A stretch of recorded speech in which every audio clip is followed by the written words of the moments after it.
The clock is ticking on President Trump's 48-hour ultimatum he issued to Iran, warning last night that the U.S. will strike its power plants if the Strait of Hormuz is not reopened. Let's check back in with Fox News senior correspondent Mike Tobin live in Tel Aviv. Mike, we're hearing that missiles are approaching Israel right now. What do you got for us?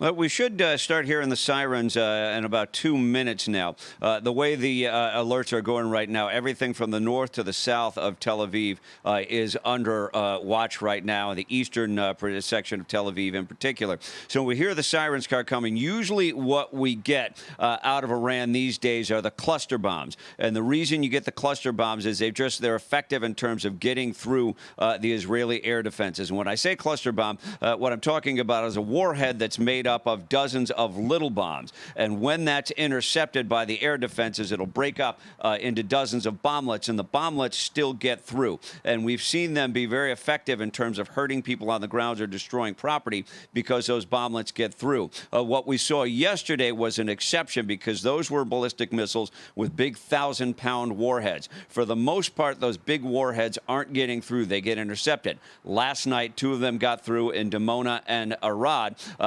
The IDF did their investigation, and they simply determined that there wasn't a new type of weapon that was effective in terms of getting through, and there wasn't a failure of the system. It's just the fact that you're shooting missiles out of the sky, which is a very difficult thing to do. So we're keeping an eye on the skies to the east of us right now, because that's where we expect the missiles to appear. That's the direction, where the missiles come through, and then hopefully we'll see the interceptors launch and get after them. So that's a situation right now, and this is a drill that the people here in Israel are repeating every day, multiple times a day. You get the alerts over your phone. That's a period we're in right now. Once you start hearing the sirens wail in the background, that's an indication that the missiles are getting close. And what people have to do here, again and again and again, stop what they're doing, get up and go into what is called the mamad in Hebrew, the bomb shelter. You go into the bomb shelter, and that dramatically increases your chances. And now here. That's the sound of the sirens going off. That means the missiles are inbound. And we look off in the direction of Iran right now and wait to see where these missiles will appear in the sky.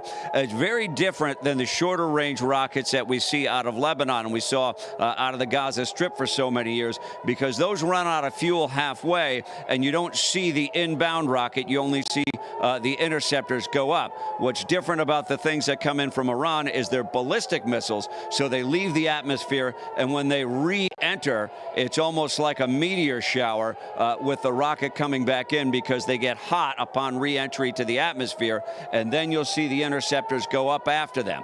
So right now, what you hear over Tel Aviv, I'll hold the microphone out.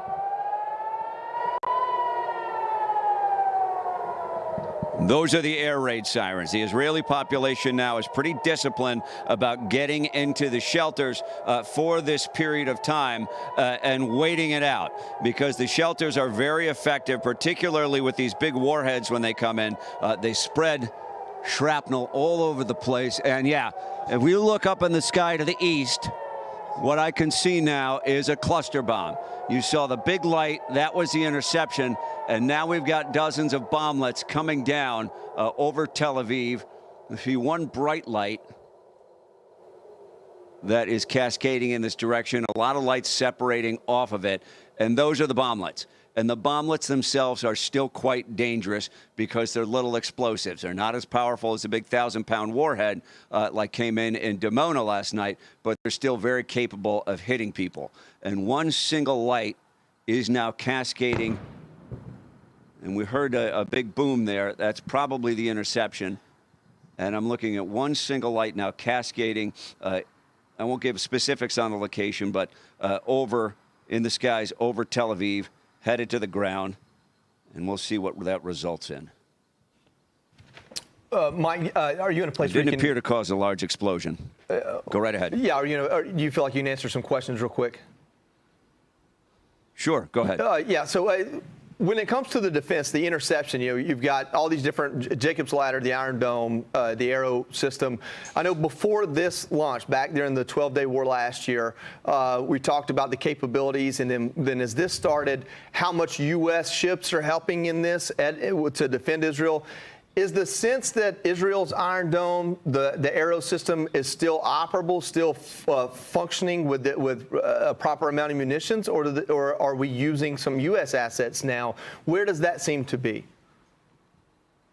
Well, that's the kind of information that they won't necessarily give us, but what you have is a multi-layered defense. You've got the Iron Dome, you've got David slings, you have the THAAD interceptors that can intercept much higher in the atmosphere, and you've even got the Arrow missile systems. So the Iron Dome is supposed to be for a little bit closer range. And one of the things I can tell you in the background is I'm hearing multiple explosions, soft explosions. That's an indication that those bomblets are now cascading to the earth. A lot of them fall into open areas, and they even fall in residential areas when people are inside, and they don't result in many injuries. Really, the effect of these is a terror weapon. They traumatize the people who are living here in Israel. But the answer to your earlier questions, they've got multi-layers of interceptors and defense. And despite that, what we saw yesterday, you're shooting a missile out of the sky. You can't get them all, and 2 of them got through. Thanks, Mike. Mike Tobin, thank you so much. Please stay safe. Thank you for all that breaking news. We appreciate it. Be sure to like and subscribe for all the Fox News latest on YouTube, and catch full shows streaming now on Fox One.